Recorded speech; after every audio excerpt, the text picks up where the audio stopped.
പെൺകുട്ടിയെ ബലാത്സംഗം ചെയ്യുകയും നിർബന്ധിച്ച് ഗർഭഛിദ്രം നടത്തിക്കുകയും ചെയ്തെന്ന കേസിലാണ് രാഹുൽ മാങ്കൂട്ടത്തിൽ എംഎൽഎക്ക് ഹൈക്കോടതി മുൻകൂർ ജാമ്യം അനുവദിച്ചത്.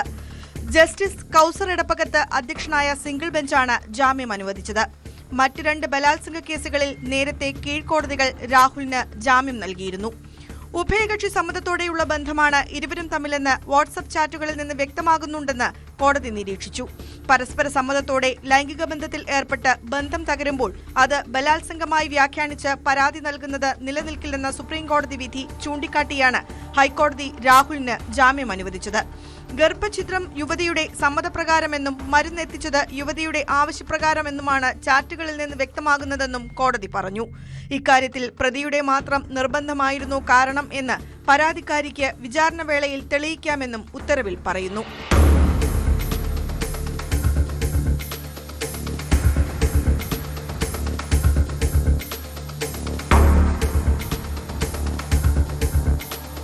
കർശന ഉപാധികളോടെയാണ് ജാമ്യം. അന്വേഷണ ഉദ്യോഗസ്ഥർ ആവശ്യപ്പെടുമ്പോൾ ചോദ്യം ചെയ്യലിന് ഹാജരാകണം.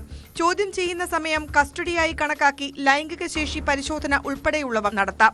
രാഹുലിനെ അറസ്റ്റ് ചെയ്യുകയാണെങ്കിൽ 1 ലക്ഷം രൂപയുടെ ജാമ്യത്തിൽ വിടണമെന്നും കോടതി നിർദ്ദേശിച്ചു. എല്ലാ 2ാം ശനിയാഴ്ചയും രാവിലെ 10 കേരളം വിട്ടുപോകരുത്, പരാതിക്കാരിയെയോ സാക്ഷികളെയോ ബന്ധപ്പെടാൻ ശ്രമിക്കരുത് തുടങ്ങിയവയാണ് മറ്റുപാധികൾ. കേസിലെ നിർണായക തെളിവായ മൊബൈൽ ഫോൺ അന്വേഷണ സംഘത്തിന് കൈമാറണമെന്നും ഉത്തരവിൽ പറയുന്നു. രാഹുൽ സ്ഥിരം കുറ്റവാളിയാണെന്ന് പ്രോസിക്യൂഷൻ വാദിച്ചെങ്കിലും ഈ കേസിന് ശേഷമാണ് കൂടുതൽ കേസുകൾ രജിസ്റ്റർ ചെയ്തതെന്ന കാര്യം കോടതി ഓർമ്മിപ്പിച്ചു. ബംഗളൂരുവിൽ നിന്ന് ഒരു യുവതി KPCC അധ്യക്ഷന് ഇമെയിൽ മുഖാന്തരം പരാതി അയച്ചതായിരുന്നു 2ാമത്തെ കേസ്.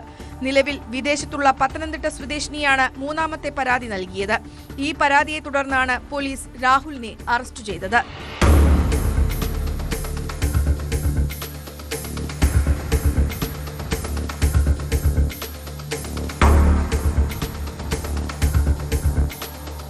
ന്യൂസ് 18 കൊച്ചി.